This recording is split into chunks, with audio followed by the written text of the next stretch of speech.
Just first off, before I get to the game, again, I have to find myself explaining myself a lot these days about different things I'm saying that are showing up on social. I did not say the F-U-C-K word today. I said and then I stopped myself in mid-sentence.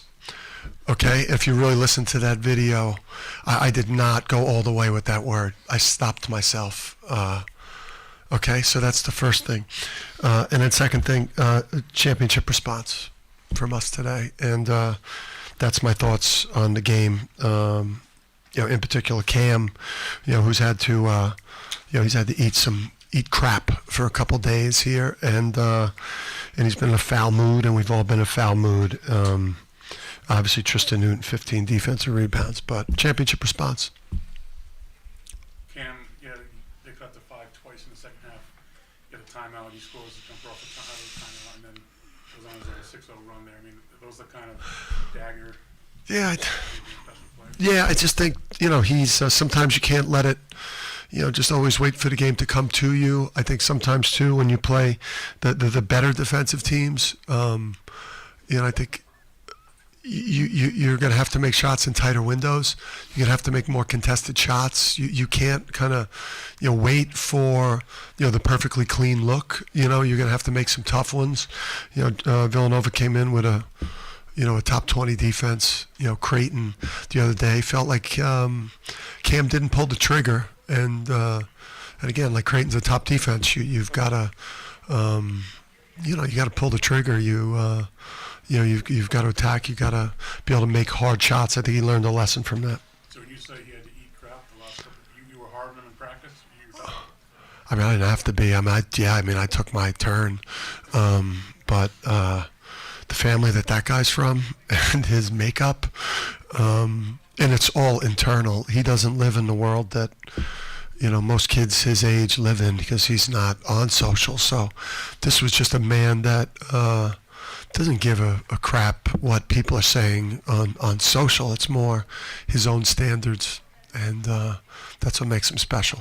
Yeah, this team's obviously used to a spotlight, but such a bright one today with everything that happened this morning, and then with Rip and everything, and how they responded to that without. I assume they felt a little pressure, but to respond the way they did, can you just talk a little bit about that? Yeah, I just think the residual of what we've done the last 2 years, going back to Houston last year, going back to Vegas last year, when you play in those type of moments as a program, as big a day as this was, as much fun and energy. The crowd was the best crowd maybe since I've been here in terms of just the energy, the electricity. That's why it's so good to have like the blue and the white. I know it's a pain in the ass for the fans, or to have a blue section, a white section, or just a white thing. It just did so much for the atmosphere. But when you've done what we've done the last 2 years, it was just it was fun. It was exciting. Obviously, we didn't want to blow it for Rip and tarnish his night in any way, but we just got back to our identity today. In every way, on the backboard, defensively, and obviously I thought we missed some open shots where we probably, it could have been a 48, 49, 50% offensive shooting night and a 20 assist game if we made more shots. Dan, I know you pride this group on being every time you take the floor. How do you feel that desperation shift as compared to Creighton? It was nice. It was nice. The funny thing about, you don't lose for 2 months. You lose 14. You win 14 straight. You don't lose for 2 months. You lose a game. Whether you lose by 20 or 2, it's jarring. And then you wonder. There's just this little voice in your head saying will we ever win again? Because it just losing does that to you. Failure is jarring. But we're able to kind of get two good days of practice. The defensive mistakes at Creighton, guys, were embarrassing mistakes. It's just some things that haven't happened here in years in terms of just losing people. And so, we watched that, we drilled that, and the team played a little angry today. And when did you realize with Cam that you were getting this kind of player? I mean, yeah, obviously you had some idea what he was like before you got him. But when did you realize, wow, this guy's even better maybe than I thought? Yeah, when we started going live in the summer, just the guy was, you could tell he had more elements to his game, more than just a catch and shoot player. He can go get a shot off the dribble. He can pass. He's and he steals the ball. You could tell he's got like that killer instinct, that clutch gene too. So, but really, you didn't until he started getting out there and hooping at the level that he's hooped at. Once the game started, I mean, you didn't know he'd be this good. He's him, Tristan, been as good as any guards in this league this year. It's gonna be tough, I think. Postseason awards. It's gonna be tough to differentiate for our guys who gets what, because they've all been just so damn good. What makes Tristan such a good rebounder? And can you speak to his triple double too? Yeah, he's got great size, and he's got great instincts for basketball, and it's it's a gift. It's a feel. He understands sports. He understands. He's just got great awareness for tracing the basketball and reacting before other players. It's interesting that I think there's a lot more buzz with NBA front offices about him as a prospect than maybe you see with some of these bullshit mock drafts that come out. You give Justin Moore like a long embrace and said something in his ear there. What was Justin? He's one of my favorite players, man. I got such great admiration for him. Of all the people that that I've had a chance to coach against in my career, just what he stood for, how much he's won, the culture that he's helped uphold there, the championship culture, the injuries he's had to battle back from, just the type of competitor, the type of gentleman. I'm going to miss seeing him out there. He's like one of the few players I'll even interact with in layup lines before I get out there. I think I patted him on the back and winked at him, and I usually don't do that with opposing players because I don't like most of them. Yeah, when you took over the program, you talked about bringing the alumni back, keeping them engaged with the program. Over the last few weeks, you guys had a lot of ceremonies, a lot of players coming back. What has that meant to you and the team? It's meant a lot. I mean, we embraced that straight away. I mean, it was my relationship with Coach Calhoun was one of the most important things to me, and I'm just that relationship has helped me become a better coach, and it's helped me navigate this job as well as the relationship with Gino.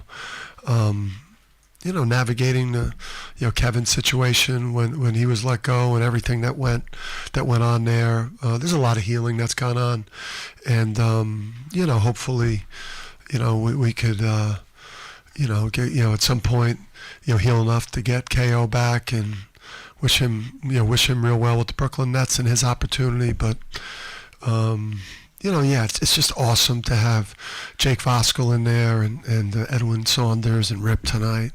Suleiman was in there. It was good. It's always great.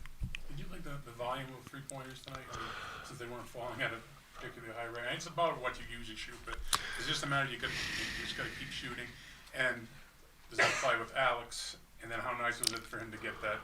Oh my God! I mean, Alex is.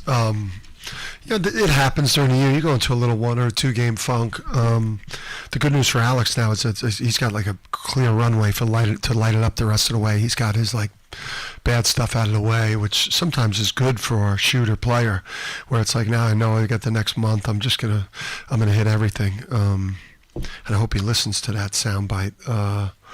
But yeah, I thought for the most part, I thought Steph might have taken two more than he probably should have. I think they baited him into it a little bit. I think he should have got into some grenades or maybe tried to attack Payne a little bit more. I think we could have thrown it into Donovan more. You know, we had that stretch in the second half where I thought we took like 3 or 4 shots that I didn't like from the perimeter that I wanted to throw it into Donovan versus Dixon a little bit more. So that's something that we'll address. But I like the volume of threes, but we probably should have taken 26. Defensively, if I'm remembering correctly, the last time you played Villanova, you said you didn't want Dixon to shoot, more to shoot, Thompson to shoot. I'm remembering that lap from last game. Today, Dixon shoots 19, attempts 19 shots. What was the game plan going in, and how did it shift from the first game to the second? It wasn't for him to shoot 19 shots. I can tell you that. I thought we got decent contested on some of those threes. Some of them he just missed. I think Donovan's size, spooked him a little bit down there. I thought we did an excellent job on Housen, though, because that guy is like one of the best shooting weapons in the country. I mean, that guy's a scary guy to deal with, and their offense changes completely when he goes in the game. Kyle runs some just great stuff to get that guy shot, but I credit Hassan Diarra kind of chased him around a lot tonight. But listen, I don't know what these bracketologists and all these different entities. I mean, these guys, beat Carolina on a neutral, Texas Tech went on the road and won at Creighton where we just got bombed out. These guys are an NCAA tournament team. Obviously they've got to take care of business down the stretch here. Win enough to get there, but. That's a team that's not only a tournament team that's got the capability of winning a game, winning multiple games, and they've got a chance to make a deep run in the Big East tournament too. That's a talented team, and they came in here winners of 4 or 5, I think, and obviously with a lot of desperation because a win here today probably would have firmly put them in. But I know they still got Creighton at home, I believe, and some opportunities to solidify their standing. Dan, when did you become aware that Tristan needed one more assist, and how did that all kind of unfold the last couple of minutes? I literally with like a minute 15 to go, and I would have just normally in that situation, we would have just taken a shot clock violation, but they were pressing and running around and trapping, and being real aggressive at that point defensively. So, we just ran a simple ball screen, and because they were pressuring us, I didn't want to have a live ball turnover, so I just used the ball screen, and I did yelled as loud as I could pass it. But he knew the situation he was in, and it was fitting that Alex made it because he missed everything he looked at. Dan, how do you approach this week without games as you sort of prepare for the last week of the regular season? We've been on a heck of a stretch here of games. We have a tough schedule to end it, and then the league blessed us with another 3-game in 6 days right before the Big East tournament. So, like a Saturday, a Sunday. Well, I don't even know when the next one, but then a Sunday, another game in midweek, and then a Saturday. So the league certainly hasn't protected us this year, and it's almost like they're mad at us for something that went on. With scheduling at different points this year, a lot of 3 games in 6 days. A lot of teams we play against have an extra day of prep. Interesting. That said, is this 8-day break good for you guys right now? I think so. I think it's we've been on a heck of a run. I think there's some things that this group needs to kind of recharge, and then. We're trying to obviously tie up a regular season championship for the first time in a long time. We'll stay process focused, but that's something that we'll definitely have to give championship performance from here on out. And then when we play those 3 games in 6 days, everyone in this league is going to get rejuvenated when we all get a chance to play in by far the best conference tournament in the country. New York City and MSG is going to be on freaking fire, man, with all the teams. I got a chance to win this thing. And then obviously you get that second bump being recharged with the NCAA tournament too. So this will be a good break, 3 games, 6 days, and then we'll all get rejuvenated when we hit the Big Apple. Thank you.